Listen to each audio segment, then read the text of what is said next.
From the cross to the throne, from death into life, he went for his own. All power in earth, all power above is given to him for the flock of his love. Only believe,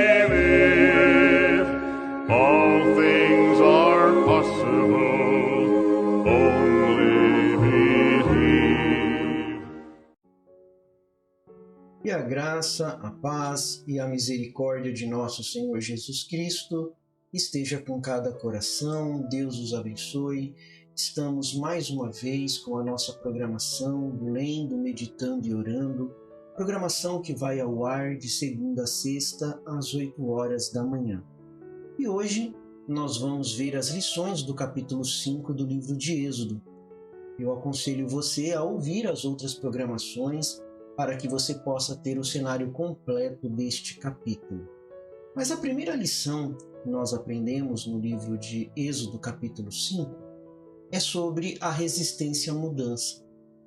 Toda vez que nós temos que passar por algum tipo de mudança, a nossa tendência é resistir a esta mudança sem entender a mudança. Aí que está a questão. E quando Moisés e Arão foram a Faraó, pedindo que ele libertasse o povo de Israel, ele se recusou. E ainda ele aumentou a carga de trabalho dos hebreus. Nós podemos ver através dessa atitude de Faraó o quanto é difícil a gente fazer mudanças, mesmo quando elas são necessárias. Então, muitas vezes a gente experimenta essa mesma resistência quando nós tentamos vencer algum tipo de opressão que está sobre as nossas vidas. Sempre quando você for tentar se libertar das garras de Satanás, ele vai lutar contra você. Ele vai se opor contra você. Ele não quer que nenhum se liberte das mãos dele. Então ele vai sempre resistir e é onde vai ter esse combate. Esse combate vai existir quando você quiser se libertar das mãos do diabo. Agora, é importante também a gente ver que tudo o que acontece na Bíblia Sagrada é para exemplo nosso, diz as Escrituras. Então isso fica como um exemplo. Mesmo o Faraó, ele acaba sendo um exemplo para nós da resistência à mudança, de como que nós podemos ser resistentes quando nós queremos mudar. E aqui vem um ponto importante. Às vezes nós resistimos a Deus nos mudar. Deus quer trabalhar na nossa vida, Deus quer mudar os nossos hábitos, Deus quer mudar os nossos comportamentos e nós acabamos resistindo à operação do Espírito Santo nas nossas vidas para uma mudança. Não vamos ter o coração endurecido, meus irmãos, mas quando Deus começar um processo de mudança dentro de nós, que nós possamos realmente nos entregar na mão do nosso Deus e deixar Ele trabalhar em nós. A segunda lição que nós aprendemos é que Deus está sempre presente, mesmo nas situações mais difíceis. Deus não nos abandona. Não importa o tipo de circunstância que aconteça, Deus está sempre conosco. E Deus sempre está trabalhando nas duas pontas. Deus sempre está de olho nos seus filhos. Ele estava de olho em Sadraque, Mesaque e Abednego quando o rei quis lançá-los lá na fornalha ardente. Mas eles tiveram que ser presos, tiveram que ser humilhados, tiveram que se apresentar diante do rei, eles tiveram que colocar o seu posicionamento, aquilo que eles acreditavam, a sua posição, mesmo colocando em risco as suas vidas. Então, a situação para eles era uma situação muito difícil. Mas embora eles estivessem enfrentando uma situação difícil, eles não perderam a fé. Jó também é um exemplo de passar por uma situação difícil, mas não perder a fé.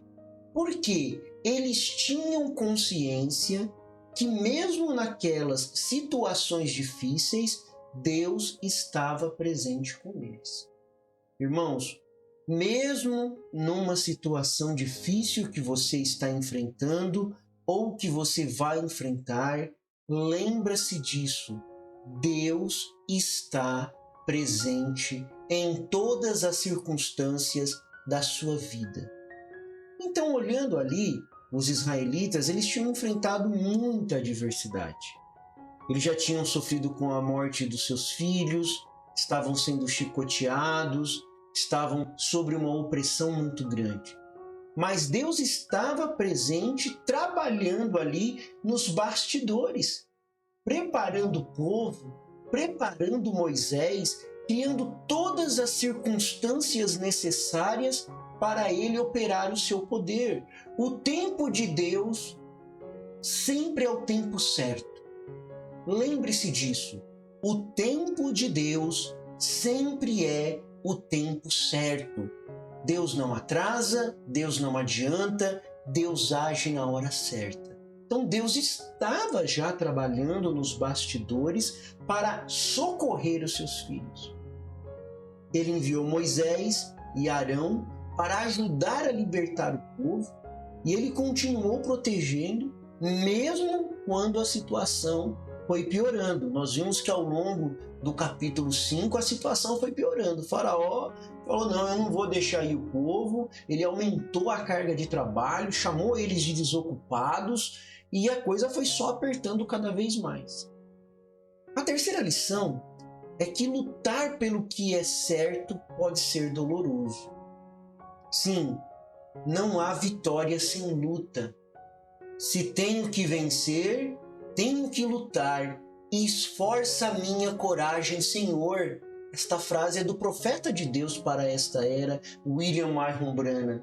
Se tenho que vencer, tenho que lutar. Esforça a minha coragem, Senhor. Este é o grito do eleito. Este é o grito daquele que sabe que Deus está presente mesmo nas situações mais difíceis, mesmo nos momentos mais dolorosos. Internamente, a alma grita, se tenho que vencer, tenho que lutar. Esforça a minha coragem, Senhor. Mesmo que o processo seja doloroso. Moisés e Arão tiveram que lutar contra Faraó para libertar o povo de Israel. E não pense você que isto foi fácil. Essa batalha foi de muita dor e muito sofrimento para o povo. Os nossos enfrentamentos contra as enfermidades, contra o nosso inimigo, ele também causa dor. Não foi fácil para Jó passar pelo que ele passou. Não foi fácil para Abraão passar pelo que ele passou. Não foi fácil para Noé. Se você pegar a galeria dos heróis da fé, em Hebreus capítulo 11, você vai ver que não é. Hoje nós lemos a história da vitória deles. Mas durante a batalha, durante a luta, pelo que era certo, pelo que eles acreditavam, foi doloroso. Foi doloroso para Noé. As pessoas tirando sarro de Noé, chamando ele de maluco, desocupado, que tinha perdido a mente. Não foi fácil. Não foi fácil para a família de Noé. Não foi fácil para Abraão. Falar que ia ter um filho já em idade avançada, Sara também em idade avançada. Imagine só, as pessoas rindo dele, os médicos rindo, traga para os dias de hoje. Era uma loucura aquilo que estava acontecendo, não fazia nenhum sentido. Você acha que ele passou por isso tranquilo? Não, mas a Bíblia Sagrada diz que ele foi fortalecido em Deus. Ele foi fortalecido dando glórias a Deus. Ele foi fortalecido em Deus. E quando nós passamos pelas nossas batalhas, que gera dor, que gera sofrimento, Deus também está conosco e nós passamos dando glória a Deus. Mas essa luta que Moisés e Arão estavam passando, ela era necessária para que eles pudessem alcançar a liberdade. E muitas vezes, meus irmãos, temos que lutar por aquilo em que acreditamos, mesmo que envolva alguma dificuldade. Temos que dar um passo de fé, temos que nos posicionar por aquilo que nós acreditamos, por aquilo que Deus colocou em nosso coração. E outra coisa, a nossa quarta lição: Deus sempre tem um plano. Lembre-se disso. Deus sempre tem um plano. Deus, irmãos, ele é um estrategista.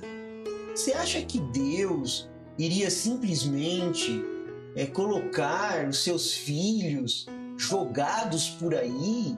Às vezes eu escuto certas coisas que me dá desespero. Você acha que Deus não tinha um plano? Deus tinha um plano, sim. E não só tinha, como tem. Tudo o que aconteceu, tudo o que ainda vai acontecer, está nos planos de Deus. Está nas mãos de Deus. Você não precisa ficar preocupado. O grande problema é que, ao invés de nós aceitarmos o plano de Deus, nós queremos o nosso plano. O seu plano não vai funcionar. O plano de Moisés não funcionou quando ele tentou aplicar o seu próprio plano. Apesar de ser um homem estudado, educado em toda a ciência do Egito, mas não adiantou o seu plano, a sua maneira não adiantou. Deus teve que mandá-lo lá para o deserto. Deus teve que tirar tudo dele durante 40 anos, aparecer na sarça. Ele precisava do encontro com Deus. Ele precisava ser comissionado, ele precisava da autoridade de Deus. Ele precisava do plano de Deus. Ali na sarça ardente, Deus mostrou qual é o plano. O plano é você ir lá, o plano é você com uma vara torta na mão. O plano é esse, eu em você efetuando um milagre e libertando o povo. Vai ser uma luta dolorosa, mas eu estarei contigo. Esse era o plano de Deus. O plano de Deus é que você confie nele sobre qualquer circunstância. Esse é o plano de Deus. Confie nos planos de Deus. Não nos seus próprios planos, não em sua própria maneira, mas confie nos planos de Deus.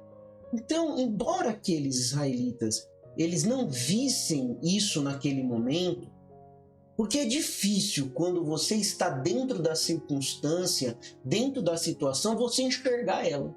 É difícil. Então aqueles israelitas, eles não estavam vendo isso naquele momento. Mas Deus já estava trabalhando em um plano maior para a libertação. Deus sempre trabalha no plano maior. E você faz parte desse plano maior.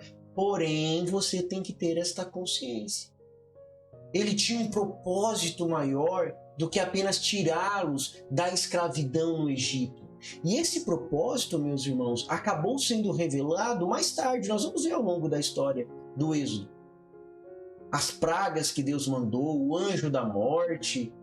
Nós vamos ver tudo isso. A nossa visão é limitada, por isso que nós precisamos confiar em Deus. Porque nós temos uma visão limitada do plano de Deus. Nós apenas enxergamos uma parte do plano que nós fazemos parte. Porém, Deus, ele tem um plano completo. Então, meus irmãos, quando as nuvens estiverem escuras, quando você não conseguir enxergar à frente, só conseguir ver um palmo à sua frente, confia em Deus. Ele é o socorro bem presente na angústia, já dizia o salmista. Então, essa lição que Deus tem um plano é uma lembrança de que as coisas nem sempre parecem fazer sentido no momento, mas Deus sempre tem um plano maior em andamento. Então, se nesse momento você está passando por algo, saiba que Deus tem um plano maior. Fale, Senhor, eu confio no teu plano maior. Sim, Senhor, parece que nada do que está acontecendo na minha vida faz sentido. Parece que as peças do grande quebra-cabeça não estão encaixando. Parece que tem alguns buracos, mas Deus sabe qual é a peça e Deus sabe a hora certa que cada peça tem que se encaixar.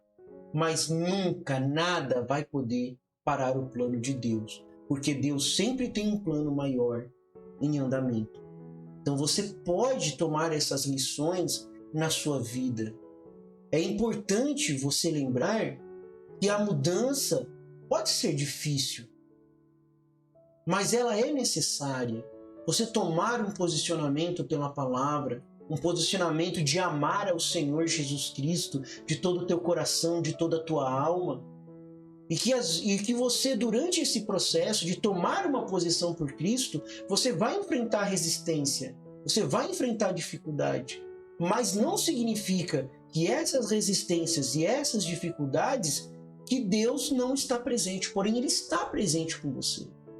Então, meus amados irmãos, nós devemos estar dispostos a lutar pelo que é certo, mesmo que isso seja doloroso, pois Deus sempre tem um plano maior em andamento.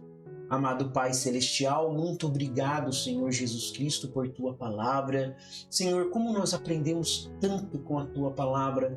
Ela é uma mesa, Senhor, cheia de bons alimentos, saudáveis alimentos, que alimentam a nossa alma. Ó Pai Celestial, nos ajuda, Senhor, a viver estas lições e principalmente nós entendemos que devemos estar dispostos a lutar pelo que é certo, mesmo que isso seja doloroso, pois nós sabemos, Senhor, que o Senhor tem um plano maior em nossas vidas. No nome do Senhor Jesus Cristo, nós te pedimos e te agradecemos. Amém, Senhor Jesus, amém.